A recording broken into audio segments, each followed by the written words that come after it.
சபையே, இது பரிசுத்த ஆவியின் பர்வதம், பலப்படுத்துகிற பர்வதம். அல்லேலூயா சொல்லுங்க. பரிசுத்த ஆவியை பெற்றுக்கொள்வோம். நம்ம எதை பெற்றிருக்கிறோமோ இல்லையோ, பரிசுத்த ஆவியின் அபிஷேகத்தை பெற்றுக்கொள்வோம்.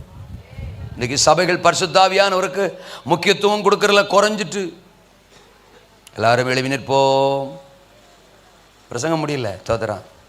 கைகளை அப்படியே உயர்த்துவோம், மூச்சு இழுத்து விடுவோம், கையை அப்படியே இறக்குவோம், 2 அல்லேலூயா சொல்லுவோம்.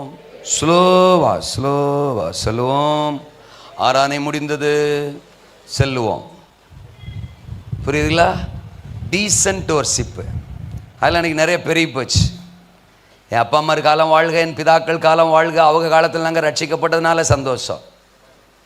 அன்னைக்கு அனல் பறக்கும், இயேசு ரத்தம் செய்யும். இன்னைக்கெல்லாம் ஸ்டேஜில் புகை போடுறாங்க.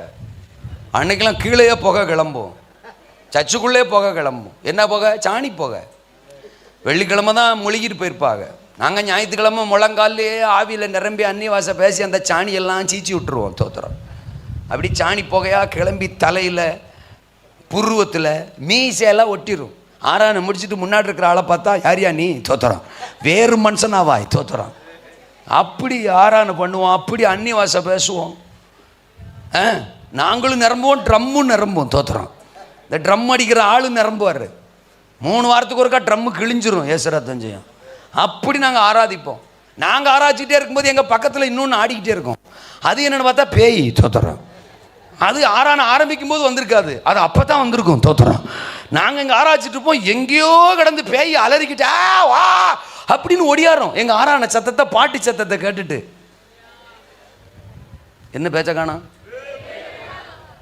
இப்போ பிரசங்க நேரத்தில், ஆறாம் நேரத்தில் ஆலயத்துக்கு உள்ளே இருந்து தான் 4 பேய் வெளில ஓடுது. தோத்திரம். ஆனால் அன்னைக்கு 6ஆம் நேரத்தில், பிரசங்க நேரத்தில் வெளியில் இருக்கிற பேயெல்லாம் உள்ள ஓடியாரோம். எல்லாம் மாறி போச்சு. புரிஞ்சா சோத்திரம், புரியலன்னா பெருஞ்சோத்திரம். ஆவியானுடைய முழு கட்டுப்பாட்டுக்குள்ள சபை இருந்தது. வரங்கள் வேலை செய்யும், அற்புத அடையாளங்கள் நடக்கும், மனம் திரும்புதல் உண்டாகும், ஞானஸ்நானத்துக்கு அர்ப்பணிப்பு உண்டாகும். இப்படித்தான் அன்றைக்கு பெந்தெகோஸ்தே மார்க்கம் சபை இருந்தது. தேவனுடைய பர்வதம் அப்படித்தான் இருந்தது. பர்வதம் என்றால் அங்கே அக்கினி வெளிப்படும். அந்த முச்செடி புதர், ஆமா, கொழுந்து விட்டு எரிகிறது, ஜுவாலித்து எரிகிறது. ஆனா அது வெந்து போகல. அந்த இடமே அக்னிமயமா இருக்கு. அதுதான் தேவனுடைய பர்வதம். பரிசுத்த ஆவியானவர் அக்னிமயமானவர். இருக்கிறீங்களா? ஆமேனா? பலவீனரை பலப்படுத்தும் பர்வதம்.